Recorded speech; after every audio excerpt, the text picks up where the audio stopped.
Hey guys, welcome back to the Call to Rise podcast. Today I have Christian Schanefelt on here, and I've obviously known Christian a very long time. He is Chapman's younger brother, and I just kind of wanted to bring him on here. He's got a really cool story about being a D1 athlete and how much fitness matters to him. So Christian, just go ahead, tell us how you became a D1 athlete at Ole Miss, because it's not the typical way that a high schooler would then transition to being a D1 athlete. Yeah, I mean it's kind of a long story. We I got time. think we'd have to go all the way back to COVID to start. Really, that's when I first started getting into fitness and working out. So before that, I mean, I really just played soccer, and soccer players aren't very, you know, yeah, they're More like fit, you're- but they're not big. Yeah, I was endurance-wise. right, right. I was pretty scrawny, and COVID happened, and I had nothing better to do, so I was like, all right, I'll start working out. And I really fell in love with working out. I was like, this is something that I can do every single day. I can see that I'm getting better every single day, whether it's like adding on a rep, adding on weight, and I really enjoyed that process. And when I came back from COVID, things started opening back up. I saw a really big jump in my performance in both soccer and football more specifically, obviously. Just seeing the strength gain and how much farther I could kick the ball and, how much better I was because of the strength that I had started putting on from working out. So fast forward to my senior year, which is about 2 years after COVID, I was more so expecting to play soccer in college and kind of looking at smaller schools, going to go into engineering. So that was my main focus. And I had my soccer coach come up to me. He was like, hey, I know this guy from back. He went to high school with my wife. His name's Peter Christophilakis. He knew Tom Dutcher. He was my soccer coach. It's like, I want him to come see you kick a little bit and, see what he thinks. Sure. So I didn't think anything of it. I think it was kicked for football, right? Yeah, for football. So it was week 4. I think we were playing Shelbyville. He came out before and just had me kick a couple, and he was like, yeah, I really see some potential in you. I want to work with you, for up until college, and I want to try to get you playing college football. I was like, I hadn't really thought much of it because I didn't really love football. I didn't go to any practice. I just showed up on game days and kicked for Warrensburg, so that was it. Yeah. So football season got done. I was working with him nonstop and got in contact with some people at Illinois. I went out to Illinois for a game, went on a visit there, and I was like, this is pretty cool. Yeah. I feel like I was kind of starstruck by it because Sure. it all happened so quick, but I feel like once I got that visit to Illinois, it was like, Yeah, I want to pursue this. This is something that I think I want to do. Yeah. And it wasn't really because of the football. It was just because it was such a cool experience that I was like, this would be awesome to experience every single day. Yeah, who doesn't want to say I'm a D1 athlete? Right. Yeah. So I started working with him all through the winter. Heard some stuff here and there, but ultimately it was like, we want you to come to our camp in the beginning of summer, and if we like what we see, then we'll go from there. So I was like, all right. So all spring, I'm training with him every day, and I'm just getting prepared for the Illinois camp as best as I can, And all while this is happening, I'm hearing rumblings of so we would train over at SHG, Sacred Heart Griffin over in Springfield. And, one day I was out there kicking before Peter got there. And I think the athletic director or maybe one of the coordinators for the football team, he came out and was like, hey, are you guys supposed to be out here? And we're like, oh, we're meeting Peter. He's like, oh, well, never mind. You guys are fine. So he drove off, and then he comes back out with Peter. He's like, well, I didn't know you were playing football. If I knew you were kicking, I would have started taking some videos for you. So he knew, Nick Broker, who was an offensive lineman at Sacred Heart Griffin, who now played at Ole Miss at that time. And he knew that Ole Miss needed a kicker because one of their kickers got suspended for PEDs. Okay. So this was kind of like a door opening. So he took videos of me sending my film to Nick, and Nick showed the special teams coordinator, Marty Biaggi, at the time. And I didn't really think much of it. I was like, yeah, whatever. They're probably recruiting whoever. But so I went to the Illinois camp. The Illinois guy was like, we really just don't have space. Like, you can come walk on, but like I don't have the position to offer you right now. And I was like, you know what, that's fine. So I fully enrolled at Illinois, had all my classes picked out, like was going to try to walk on because that's what I wanted to do. And I was kind of planning on going to Illinois anyway at that point. So it was like, yeah, this works out. Yeah. And then middle of summer, I think it was June 2nd, middle of June, I get a phone call from Marty Biaggi at Ole Miss, and he was like, hey, like, I saw your film. I want you to come down. I want you to come down for a visit, and I want to show you around the place, see what you think of it. And I was kind of taken back because I was like, I didn't know anything about college football really. I mean, SEC, I knew Alabama, Georgia, right, but it wasn't really what I paid attention to, and I was just like taken away by it. So right, Ole Miss, it's a big school. Yeah. So the next day, the four of us, my mom, dad, and Chapman, drove down there and checked out the whole campus, saw the facilities, saw the stadium, and I mean, from that point, it was like they offered me the position that day, and I was like, I can't turn this down now. I'm going. Yeah. I was sitting in his office, and I was like, yeah, I don't really need the time to. He told me I could consider it. I was like, I'm good. Yeah, this is it. I'm coming. Yeah. So they were still doing summer ball. I didn't come back till the start of fall camp, so I got to go home and got my wisdom teeth out. So I got some stuff taken care of before I had to go back. But yeah, I mean, it really was just. I don't want to say a fluke. I want to say it's all God's plan, God's timing. Oh, for sure. Because what are the chances that we show up? And you didn't even kick all 4 years at Warrensburg, did you? No, I kicked for 3. Like I said, I didn't practice. Right. I just showed up on game day. They needed a kicker. You're like, I'll fill in on game day. Exactly. Yeah. And I had a good relationship with Coach Fricky. I mean, he didn't expect me to come to practice, and I think I might have showed up once or twice, so the IHSA didn't say anything. Yeah. But, yeah. So was there a huge difference in the campus life on your visit to Ole Miss versus Illinois? I would say it'd be an unfair comparison. Okay. At least for like campus life, because there were no students there at Ole Miss when I went. Yeah. Well, so I guess like just the overall feel, environment. The environment, visually. I feel like Ole Miss. Well, I went to Illinois in November. Yeah. So. Well, yeah, that's fair, but still, like year-round temperature, it's going to be a lot different too. No, it was a lot nicer. It was a lot more, like it felt more like home almost. I know, ironic because Illinois is 45 minutes away, but it felt more urban and like not really inviting. And Ole Miss, Southern hospitality, just felt like I was welcome there and like I not deserve to be there. Like I was meant to be there, you know? So, you commit to Ole Miss. Right. And you were there for how many years? I was there for 2.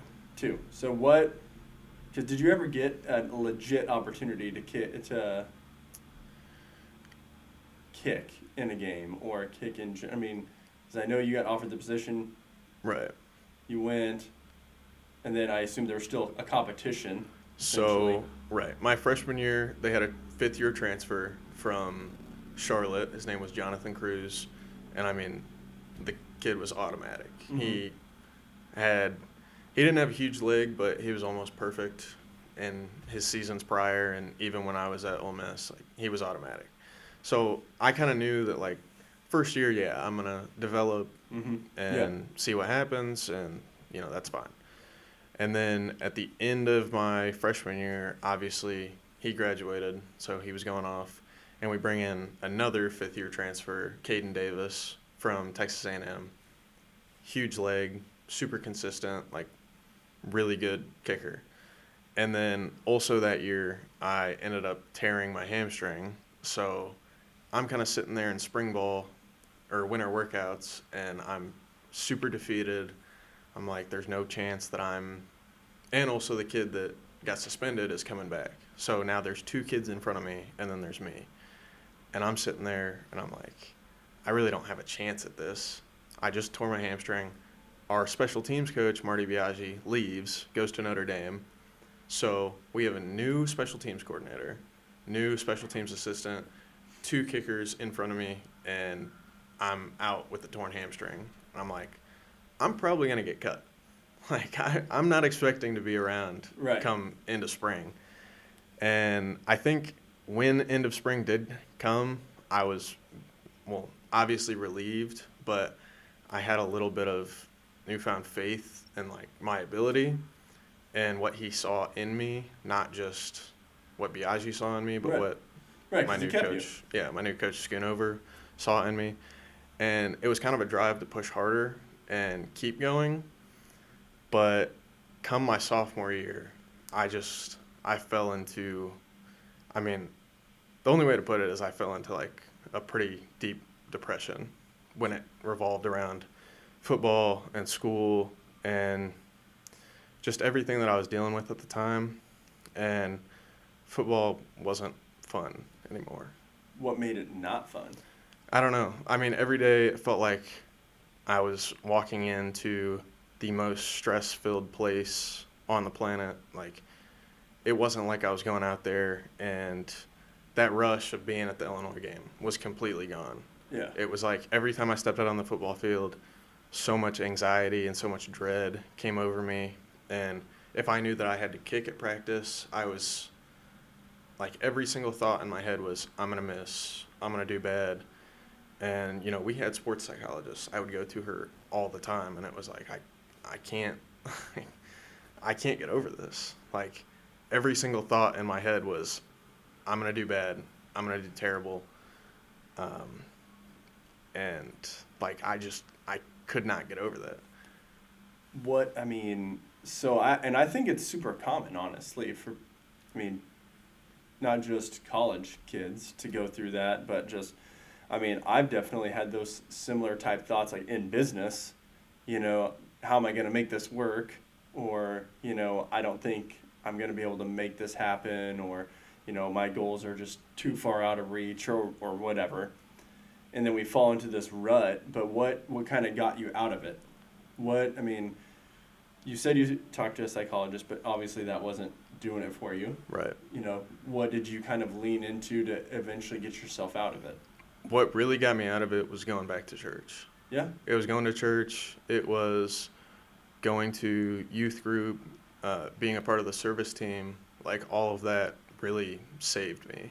Were you doing that down in Ole Miss? Yeah. And they had It was more like a college-based ministry, and cool. I was able to serve and see a bunch of people every single week and see similar people I knew, and it was so refreshing to be able to get back into God's Word and be around a bunch of people that wanted to do the same thing and not have to worry about football and not have to worry about performance and just be able to be surrounded by love and care. And being able to do that was what kept me at Ole Miss for so long and really,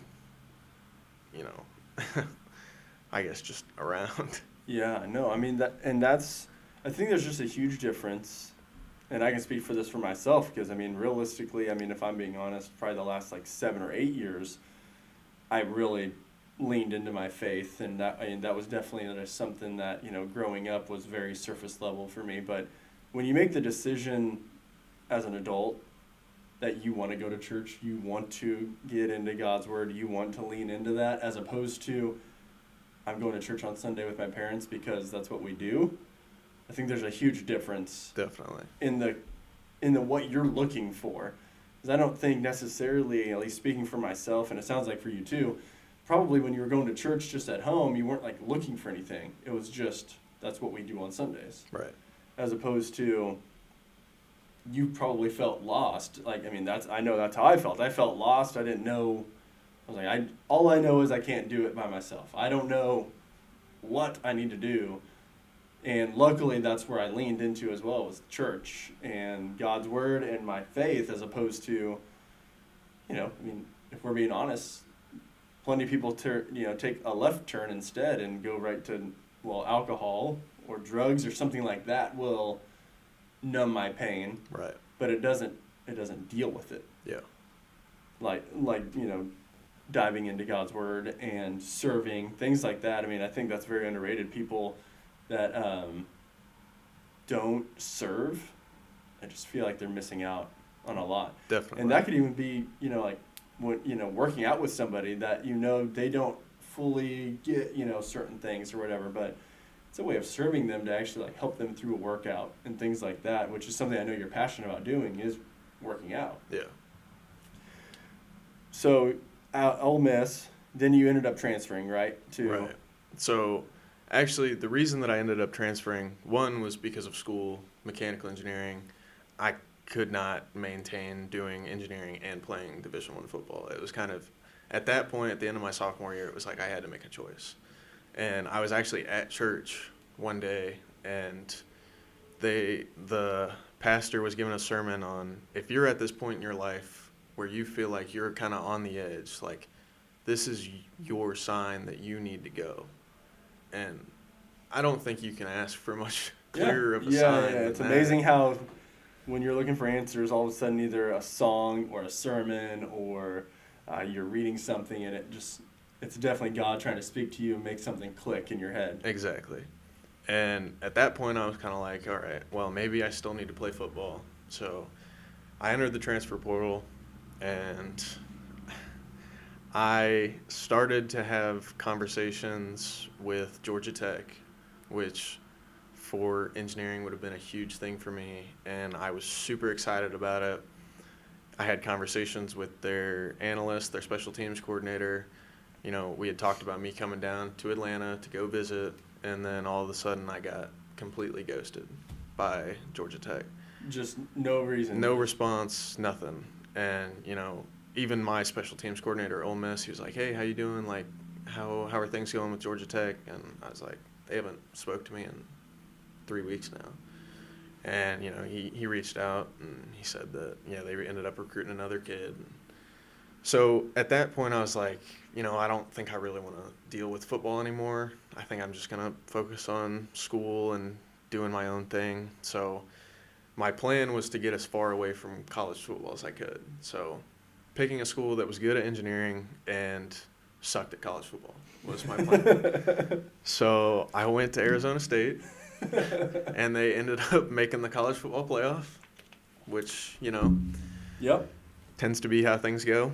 And funny enough, mid-season, they hosted open tryouts for a kicking position, which I went to, reluctantly. I was gonna say you thought you were done with college football. Well, maybe took it as a sign, like, hey. Yeah, a little bit. Every single person in my phone probably sent me that article and sent me. Yeah. Right. Well, because it's not typical. Right. I mean, the typical decent-sized D1 school is not just holding an open tryout for a kicker. Right. So I kind of only went to it so that the other kids that were going didn't get offered the position, which is a little messed up.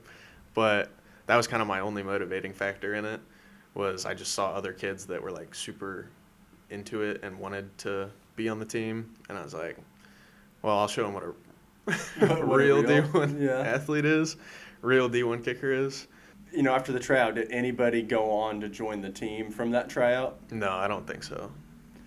What was that experience like, to just go out there for a tryout? Did you do decent in the tryout? That was actually super refreshing. It kind of felt like the Illinois visit all over again. It was fun, and it's because I didn't care.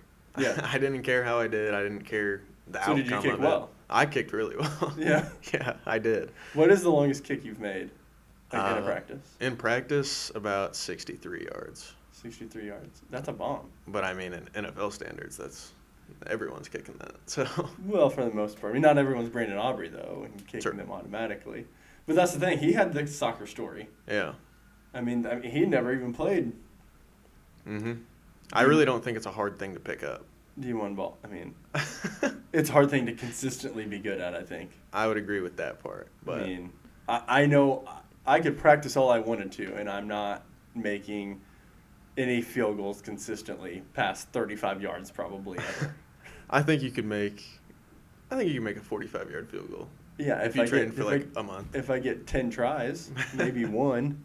I mean, but I mean it's just in my opinion, it's just such a lot of pressure to be a kicker in any level because yeah, you can practice you practice it, but I mean, you just have one swing. Right. I mean, you got one swing of the leg, one shot at this. Yeah. And everyone's watching you. Yeah. As opposed to being a quarterback. the quarterback, yeah, everyone's watching you, but you could throw the perfect pass and the receiver drop it or whatever, right. You throw a straight pass, you still got second down. Right. Yeah, exactly. Yeah. So, I mean, it's just different because you get one shot at it. Right. But, so, are you still at ASU? I mean, because you're remote right now, right? Right. So I'm doing their online program, which is for engineering. The same degree. Right. But I can just do it from anywhere, and it's cheaper. So I'm not going to complain about that. So you lived on campus there for what, one semester or a year? 1 semester. 1 semester, and then you went ahead and did the online. Yep. And I actually had so when I got out to ASU, I went and did fellowship there as well. Yeah. I found one of my, and like I said, God's like way of just placing people, and I'm not a person, right? I'm not a person that would go up and start a conversation with a random person. Like I'm very introverted, but I was on campus. Oh yeah, but that's the gym. It's your comfort zone. Yeah, those are my people. Yeah, those are all like-minded people chasing the same goal. Yeah. So I know that like that's fine. Yeah. But I was on campus and I was walking around and I saw this tent or,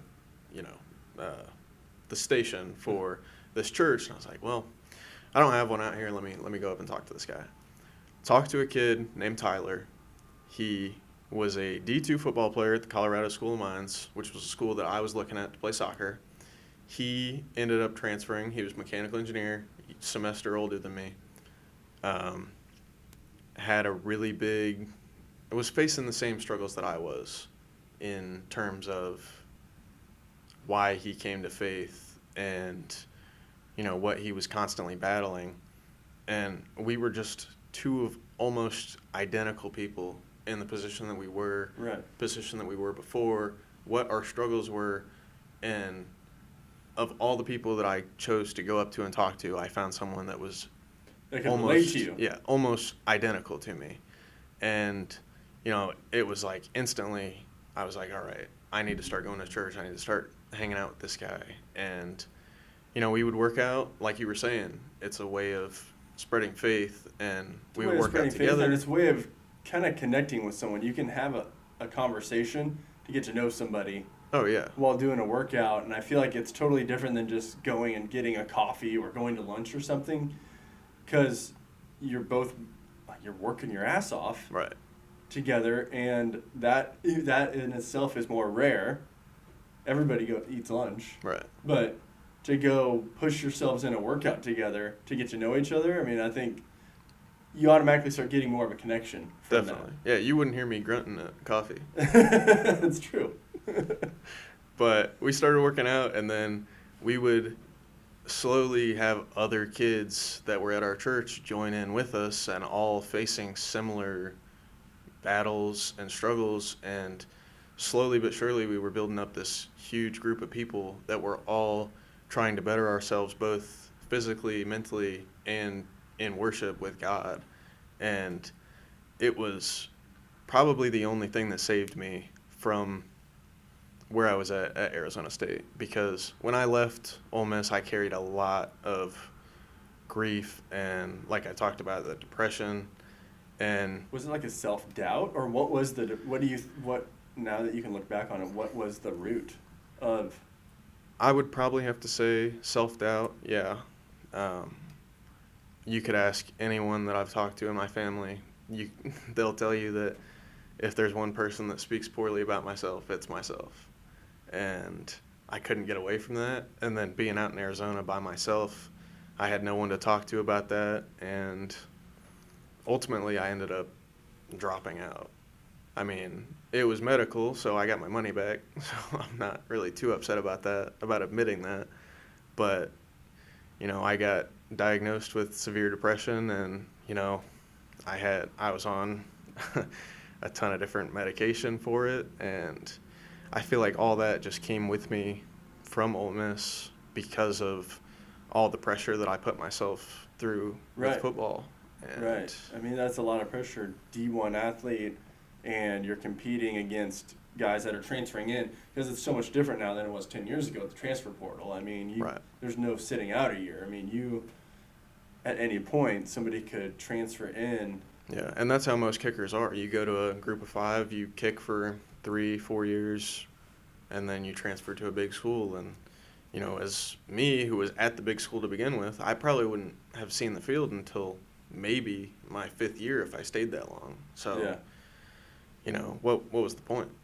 For someone that doesn't love football, I remember we were at a lift one time, and our strength coach looked around, and he was like, I see a lot of you guys busting your ass every day.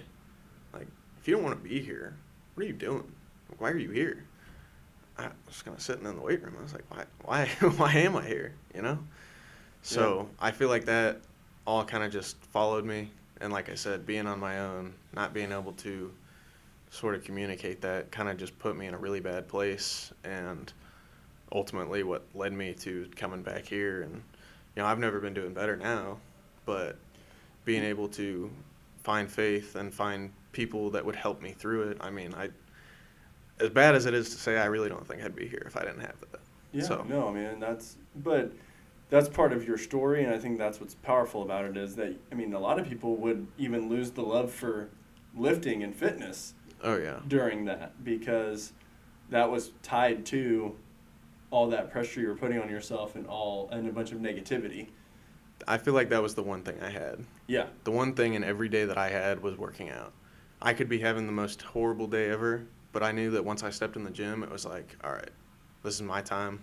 This is my place. Like, no one can bother me. No Was one it can mess with different me. when the workouts were being told, like you were being told what workouts to do, like at Ole Miss versus you're going to the gym now of I'm just going to push myself because I want to, and it's not specifically designed by somebody else? Yeah, it was different. I would say I like it better being in control because, if I had to show up and do this weight for this reps every single time, and it's like, all right, well, that's like, yeah, I'm getting stronger, but I'm not having fun.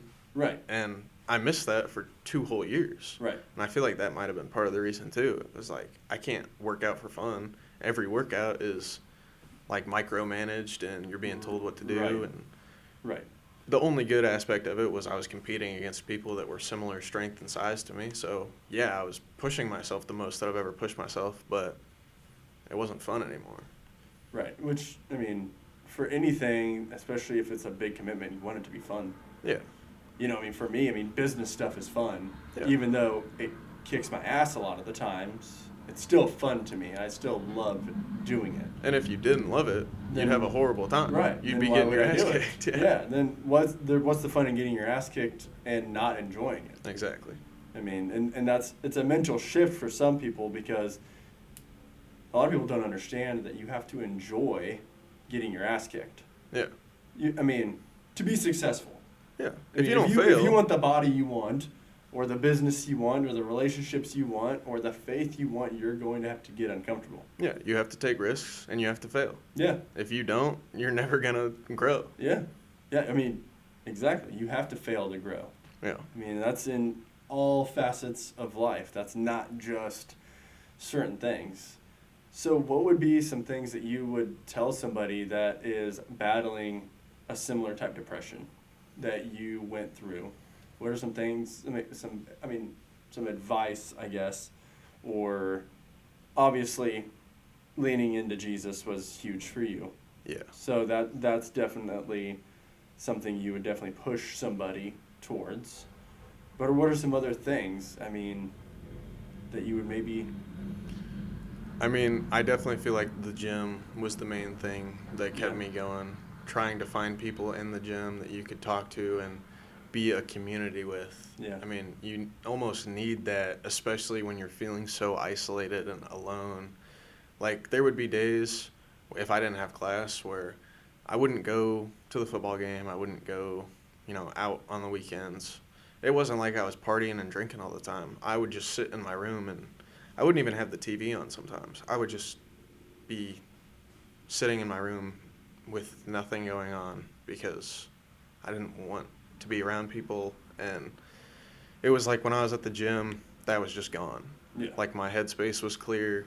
I was talking to people that, like I said, want to be in a similar mindset, are all chasing a similar goal to be the best version of themselves. And, when I was at the gym, it was like for an hour, hour and a half, all those problems were gone. Yeah. And obviously, faith was the biggest thing keeping me pushing, but second best was definitely the gym and just trying to be a part of a community, whether that was, I think I joined a kickball league.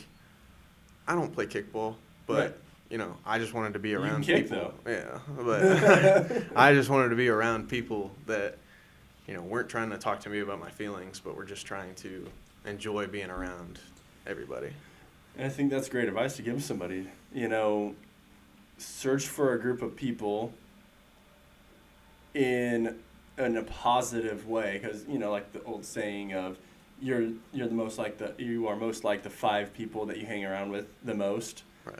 Well, if all 5 of those people are trying to grow their faith and they are committed to working out and bettering their body and growing their mind, then that's what you're gonna gravitate towards. If you went and started partying on the weekends instead of going down that path, then you're gonna go toward down a totally different path. Right. So being self-aware of who you're surrounding yourself with, like, not just surround yourself with people, surround yourself with positive people, with people that are wanting to better themselves, wanting to grow, wanting to expand, and that makes a huge difference, I feel like. Oh, yeah. And whether it's depression someone that's dealing with, or you're trying to grow your business, you're trying to just grow as a husband or father, whatever. I mean, surrounding yourself with negative people or people that are pulling you down, I mean, why? Why would you do that? Yeah. I mean, I see it all the time, but There's no point. I just don't understand Yeah. why you would not want to be around. And I think it's important. It's not like you have to cut those people out of your life, especially when they're family or like friends you've had your whole life. But you can start to distance yourself. Yeah. You don't I have mean, to at be the around end of the them day, all it's the time. okay. Yeah. You can distance yourself.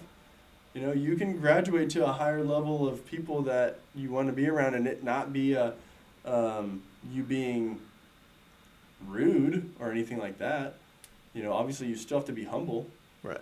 but you gotta. there's so much more Yeah. to growth and everything to be around those people, because it is hard when you're. I mean, even in the gym. I mean, I can kick my own ass plenty of times, but there is some sort of extra boost when you're doing it with somebody Right. that you can't get from. You feel like you have to push harder. Right, you're like, Because you're not just They letting did yourself down at that point. yeah, You're right, also okay. Well, they pushed themselves. I got to push myself, right. but it's a back and forth, and it's a growth thing. Like I don't think you would have got 9 reps today if I wasn't there. No, I You got might have just been 8. I got extra reps, and I don't think you would have done 30 reps of leg extension in a set. No. I can tell you I wouldn't. But that's part of it. I mean, right? I mean, that's part of just being in that community of people that care about growing in more ways than one, Yeah. spiritually, physically, mentally, all the things. So aside from what are some other positives, I guess, you got out of your D1 athlete experience? Because I mean, it wasn't all negative, obviously. No. And obviously you had plenty of battles, but I'm sure you had some positives. You had some things that, I mean, overall, I'm sure looking back now, you're grateful for the whole experience because they got you to where you are today. Right. It But- made me the person I am. Right. But what are some positives that the average person that, didn't even play sports, let alone a D1 athlete, would even? I mean, we had breakfast, lunch, most times dinner, every single day. We would get $15 each night to go out and, well, not go out, but like get food somewhere. So we had all our food basically paid for. We would get, a semester stipend for just playing sports, being at the school, doing that. They we had endless resources in terms of academic, tutoring, advising. They were up to bat for us in every single way. Like, they would not let us fail a class, basically. That's awesome. I mean, that's great, though. Yeah. Game day was awesome. Even though I wasn't really playing, you asked me this earlier, if I actually got a chance to kick. I kicked in one game, 2 for 2, so perfect on my college career. But, I kicked in front of probably a 8th full stadium by the time everyone was gone, and it was still like the most heart-racing thing that I've ever done in my life. Right. Because going out there for game day, I think sophomore year against LSU, it was a top 15 matchup, and you were suited up, right? I was suited up on the sideline. Right, but you were suited up and you got to be in that environment. Yeah, you can ask Chapman. That game was insane. And, I don't think that there's going to be a time in my life where I get another experience like that, because you're a part of a team that's in a high-scoring, I think it was 52-47, like back-and-forth game, and after all the fans rush the field and, and then you go out with your buddies after the game, and it's just it's such a euphoric experience that just not many people get that opportunity. Exactly. So I know I was sitting here acting like there was a lot of bad to it, but there was also a lot of good that obviously kept me in it for as long as it did. Well, Scott had a different plan for you, right? Right. It wasn't to be a full-time D1 kicker. Right. And that's fine. You still have like memories like that were positive. Right. That, you still have an experience that when someday if you have a son and, he can kick a 63-yard field goal. He'll be D1. I just don't know what sport.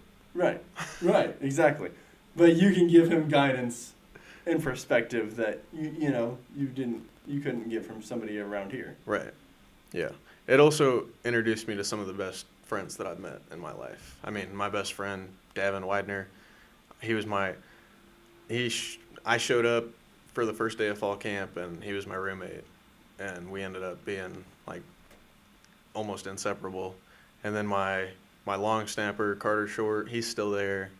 I talk to him almost every day. Like, I've created some amazing connections with people in that city that I would have never done if I didn't go there. So right. No, which is all great. Yeah. And all positive things to take from that experience. How long were your field goals in that game? Your game that you played? Oh, they were extra points. Oh, extra points. Well, you're still 2 for 2, right? Yeah, 2 points. 2 points. To my name. Who? What team was it that you played? Was it Central Arkansas?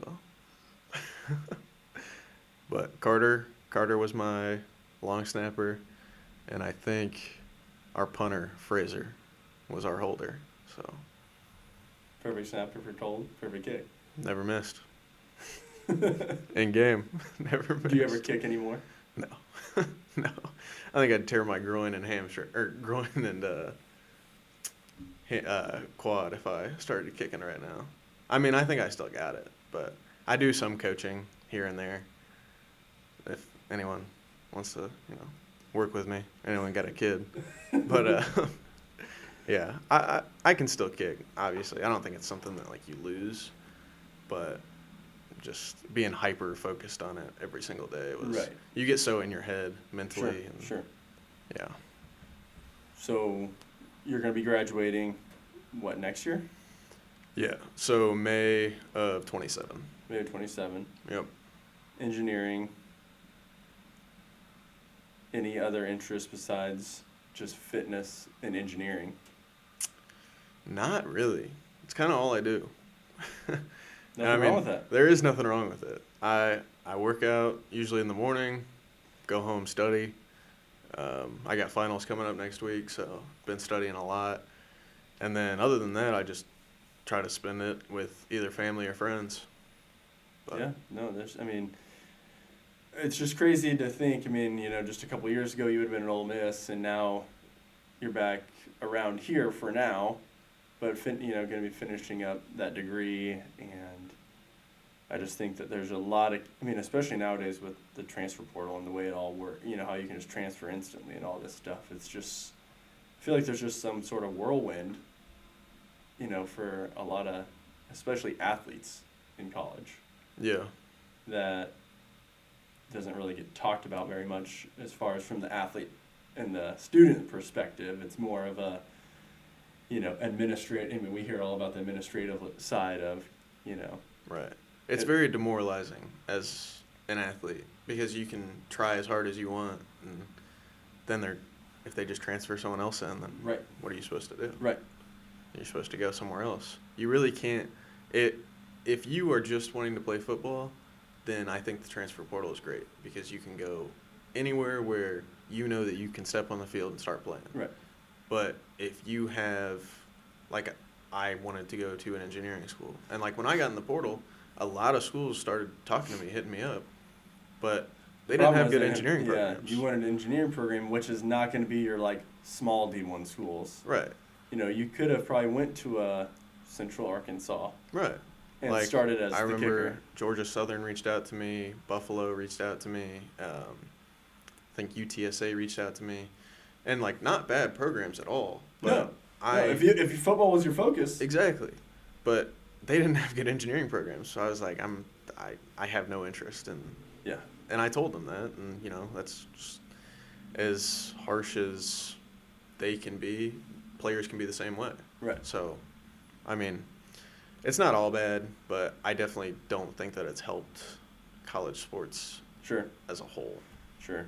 No, it's amazing to see how God works in all of our lives. So, I'm grateful that you were able to follow that path, follow his path for you, and that you're in a good space now. Is there anything else that you would kind of say to the younger generation as far as as they're going into college, or